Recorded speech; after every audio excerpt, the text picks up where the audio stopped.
Last night, the FBI and Michigan State Police arrested 6 individuals charged in a federal complaint with conspiring to kidnap the governor of Michigan, Gretchen Whitmer. Earlier today, Attorney General Dana Nessel was joined by officials from the Department of Justice and the FBI to announce state and federal charges against 13 members of 2 militia groups who were preparing to kidnap and possibly kill me. I've got to compliment the FBI and the police agencies for what they did and how they stepped up. But look, the words of the president matter. Confidential FBI informant detailed what led to that aggressive protest in Lansing last spring, where armed men were allowed to walk the halls of the state capitol. For the first time, an inside look at the coordinated effort to take the Michigan state capitol on April 30th.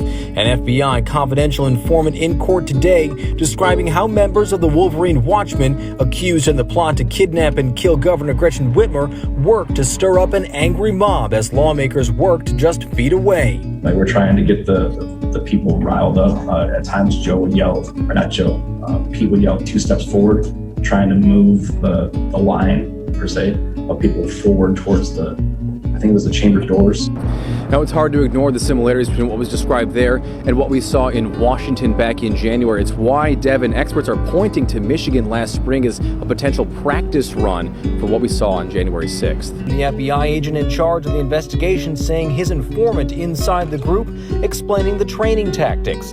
Things like breaching double doors like the ones at the state capitol, attacking so-called convoys like the ones used by the governor, and ambush tactics. What they didn't know was that the FBI had penetrated the network and was recording almost every aspect of what they were doing. So that, obviously, at the end of the day, led to their demise. According to the latest court filing, federal agents had enlisted 12 confidential informants to provide information about Barry Croft, frequently seen in a colonial-era 3-cornered hat, and other members of the Wolverine Watchmen, a militia group that allegedly had a plan in place last year to kidnap and potentially kill the Michigan governor. The real damage could come from a dozen informants. You might see a number that high in a sprawling narcotics conspiracy that stretches from coast to coast and beyond.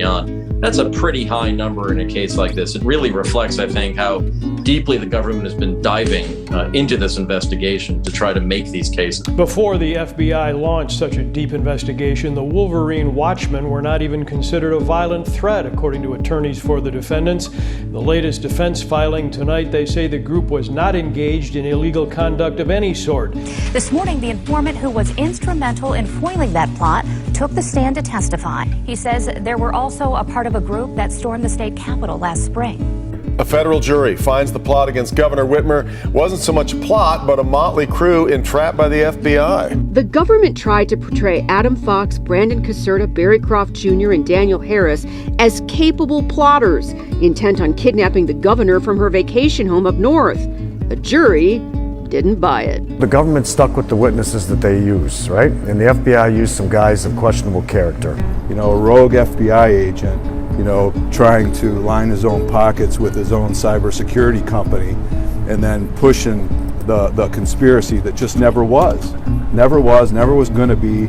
Our governor was never in any danger. The FBI, in his opinion, guided this plot, and the jury today agreed. The FBI used 12 informants and several agents, including one agent who was fired after beating his wife at a swingers party.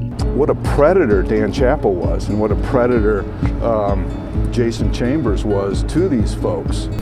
I think what the FBI did is unconscionable, is what I think. And I think the jury just sent them a message loud and clear that these tactics are not going to be, we're not going to condone what they've done here.